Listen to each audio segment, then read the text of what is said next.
अगर मैं आपको एक ऐसे चाइनीज़ डिश के बारे में बताऊं जिसे एक स्विस कंपनी ने बनाया, जो जापान की टेक्नोलॉजी से इंस्पायर था और जो आज हर इंडियन हाउस होल्ड के दिमाग और दिल पर राज करता है, तो आप समझ ही गए होंगे। ये है हमारी सबकी प्यारी मैगी। आज मैगी सिर्फ एक प्रोडक्ट नहीं है, ये एक इमोशन बन चुका है। हॉस्टल का रूम हो, पहाड़ों की ठंड हो या रात के 2 बजे वाली भूख हो, मैगी हमेशा हमारा कंफर्ट फूड होता है। लेकिन क्या आपने कभी सोचा है कि एक ऐसा प्रोडक्ट जो हमारे ट्रेडिशन कल्चर का हिस्सा था ही नहीं, वो कैसे पूरे इंडिया की सबसे बड़ी एडिक्शन बन गया? इसके पीछे कोई जादू नहीं है, बल्कि नेस्ले का एक ऐसा मास्टर क्लास बिजनेस दिमाग और साइकोलॉजिकल गेम है जिसे रिटेल की दुनिया में सबसे बड़ा मार्केटिंग मिरेकल माना जाता है।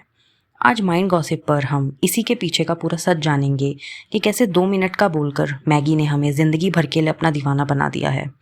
बात है 1980s की, जब नेस्ले ने मैगी को इंडिया में लॉन्च किया था। उस वक्त लोग सुबह पराठे, इडली या पोहा खाते थे और शाम को घर का बना नाश्ता होता था। जब नेस्ले ने पहली बार मैगी को मार्केट में उतारा, तो उन्होंने इसे वर्किंग वुमन के लिए मार्केट किया था कि ये उनका टाइम बचाएगा। लेकिन यह स्ट्रेटजी बिल्कुल फ्लॉप हो गई। 1980s के इंडिया में अगर कोई माँ बच्चे को इंस्टेंट फूड देती थी, तो समाज में उसे एक आलसी माँ की तरह देखा जाता था। नेस्ले को बहुत जल्दी समझ आ गया कि अगर उन्हें इंडिया में टिकना है तो उन्हें अपना रुख बदलना होगा। और तब उन्होंने अपने सबसे स्मार्ट साइकोलॉजिकल कार्ड खेला। उन्होंने अपना पूरा फोकस वर्किंग वुमन से हटाकर सीधा बच्चों पर शिफ्ट कर दिया। उन्होंने एक ऐसी प्रॉब्लम्स को पकड़ा जो हर इंडियन घर में रोज़ शाम को होती थी, यानी बच्चों की स्कूल से आने के बाद वाली भूख।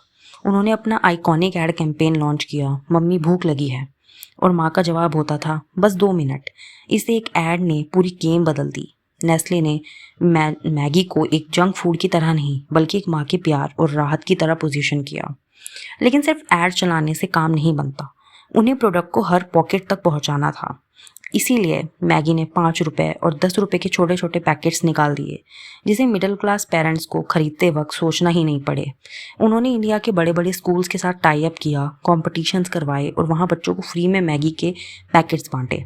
जब बच्चा स्कूल से फ्री का पैकेट लेकर घर आया, तो वो चटपटा स्वाद बच्चे के दिमाग में बैठ गया। इसके साथ ही उनका सबसे बड़ा सीक्रेट मैगी के टेस्ट मेकर मसाले के अंदर छुपा था।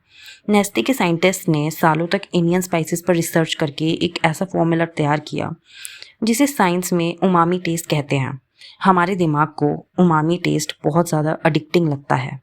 जब मैगी बनती है तो उसकी जो खुशबू पूरे घर में फैलती है, वो सीधा आपके ब्रेन के हंगर सेंटर को ट्रिगर करती है।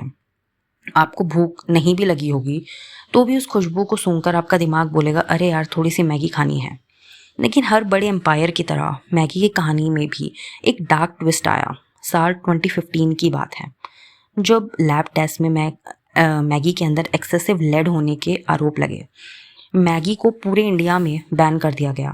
दुकानों से हज़ारों टन मैगी उठाकर जला दी गई। उनके शेयर्स गिर गए और लोगों का भरोसा टूट गया। लेकिन यहाँ पर उनका क्राइसिस मैनेजमेंट काम आया। उन्होंने कोर्ट्स में लड़ाई लड़ी, हर टेस्ट को क्लियर किया और लगभग 5 महीने बाद जब उन्होंने वापस मार्केट में एंट्री की, तो उन्हें कोई बड़ा ऑफर या डिस्काउंट नहीं दिया। उन्होंने फिर से लोगों के इमोशंस को टारगेट किया। उन्होंने एक एड कैंपेन चलाया जिसमें हॉस्टल के लड़के, माएँ और आम लोग बोल रहे थे, वी मिस यू मैगी। लोगों को एहसास दिलाया गया कि मैगी उनके लाइफ का कितना ज़रूरी हिस्सा बन चुकी थी। वापस आते ही पहले ही हफ्ते में उन्होंने 60% से ज़्यादा मार्केट शेयर दोबारा कैप्चर कर लिया।